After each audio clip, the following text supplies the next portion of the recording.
سلام.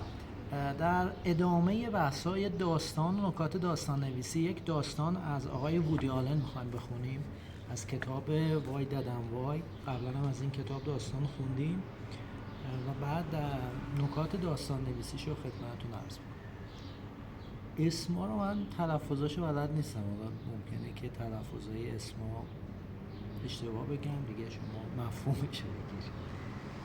ماجرای کوگلماس. کوگلماس استاد علوم انسانی دانشگاه سیتی کالج از ازدواج دومش هم ناراضی بود. زن دومش دفینی زن بسیار خرفتی بود.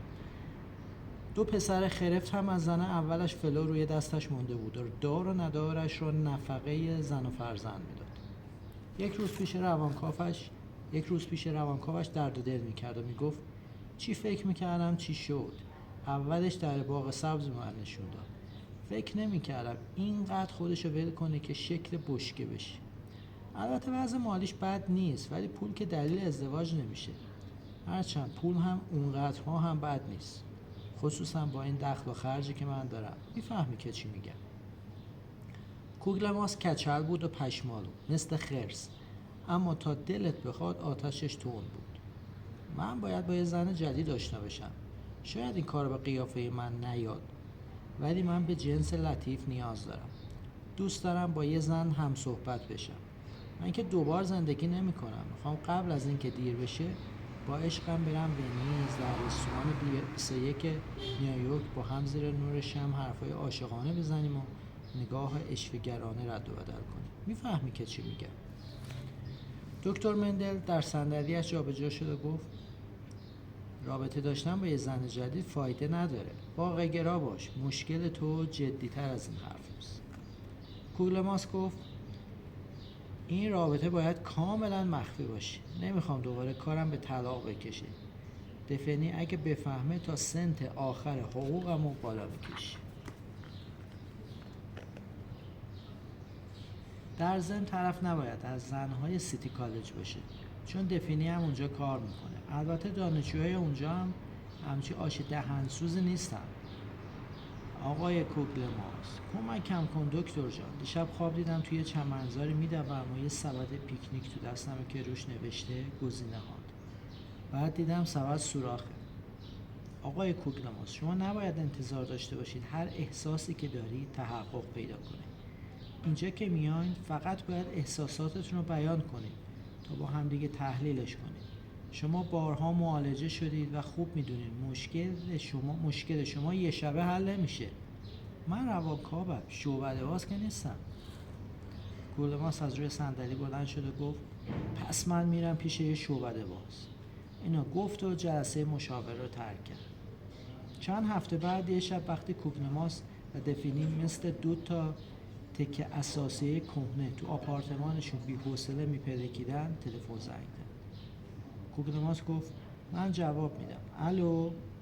یکی از اون طرف خط گفت آقای کوگلماس من پرسکی هستم. کی؟ پرسکی. اگه بخوام درست بگم باید بگم پرسکی بزرگ. شاید اینجوری بهتر بشناسی. معذرت میخوام به جا نمیارم. شنیدم تو شهر شما دنبال شعبده‌بازی میگردین که به زندگیتون یه خورده هیجان بده، درسته؟ کوگلماس با صدای آرام گفت آره قطع نکن. از کجا زنگ میزنی؟ عصر روز بعد کوگلماس از پلکان یک ساختمان مسکونی 3 طبقه مخروبه بالا رفت. چشمانش را که به تاریکی راه رو عادت کرد، دری را که دنبالش میگشت پیدا کرد و زنگ زد. با خودش گفت چه اشتباهی کردم که اومدم. چند ثانیه بعد مرد کوتاه قد لاغرندامی که قیافش شبیه موم بود در را به رویش باز کرد. خب من 2 تا نکته کوچیک بگم. ببینید این شبیه یا مثله چند جا استفاده شده. ما خیلی وقتا برای اینکه خواننده ما ذهنش با ذهنیت ما نزدیک بشه از چیزایی مثل انگار اینها استفاده میکنه. اینجا هم استفاده کرده. ببین مثلا میخواسته این شخص رو تشبیه کنه، گفته که مرد کوتاه قدی که قیافه‌اش شبیه موم بود. یه جا دیگه هم اینجا داشت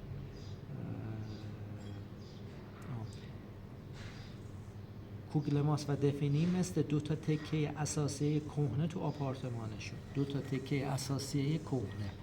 خیلی نویسنده ها از این استفاده میکنن با حالا عبارت های مختلف، مثل، یا اینجا چی گفته بود، انگار، مشابه، شبیه. و بعضی چیزها رو مثلا بخوایم توصیف بکنیم خیلی کلمات زیادی باید بگیم که مثلا این حالا چطوری بود، قیافه چجوری بود، موقعیت محل چطوری بود.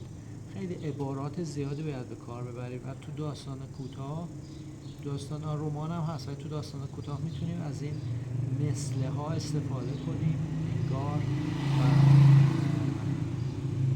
اون ذهنیتی که ما از اون شخص داریم و برای مخاطبمون هم عینی سازی بکنیم. آقای استیو تولز کتاب چی بود؟ تکه هایی از شین روان اسمش نویسنده استرالیایی، اون خیلی تو کتاباش از این استفاده میکنه.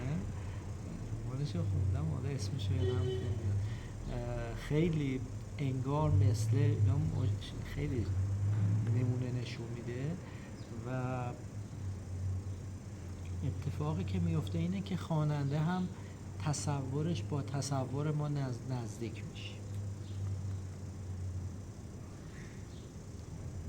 خب کجا بودیم؟ گفتیم که در رو باز کرد روشا. کوگلماس گفت که پس پرسکی بزرگ شما هستید. اینجا دوباره یه چیز دیگه، یه تضاد. این طرف هم میگه که خیلی کوچولو بود و نمیدونم قد کوتاه مثل یک موم. حالا ما بخوایم مثلا امروزی تر به کار میگیم که مثل یه ژله ول بود. بعد میگه که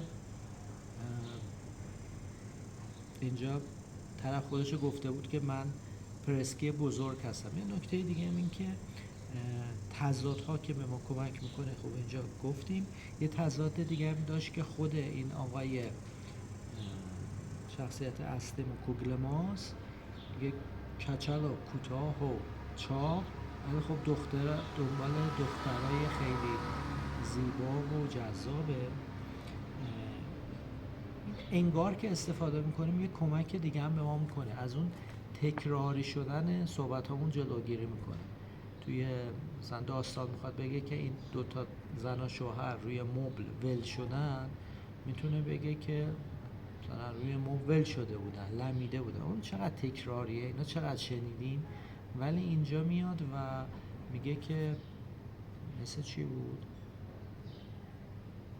مثل دو تکه اساسی کهنه توی آپارتمان افتاده بودن، از اون ول شدن روی اینا متفاوتش میکنه. همینا ریزکاریایی که یکی مثل ادویه غذا میشه و داستان رو جذاب میکنه. غذا خودش مثلا اون گوشت و برنج و اینا شده، اون ادویه‌ای که یه آشپز حرفه‌ای مثلا مامانامون، بزرگامون، همسرمون که در سر نشه غذا اضافه میکنن، اون ادویه ها که چقدر بزنن، کجا بزنن، اونا داستان ها جذاب و اونا غذا رو خوشمزه و جذاب میکنه.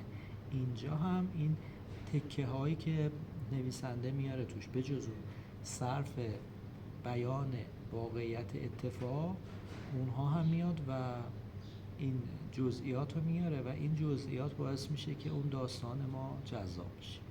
و من ادامه این داستان رو براتون چند دقیقه دیگه دوباره میخونم.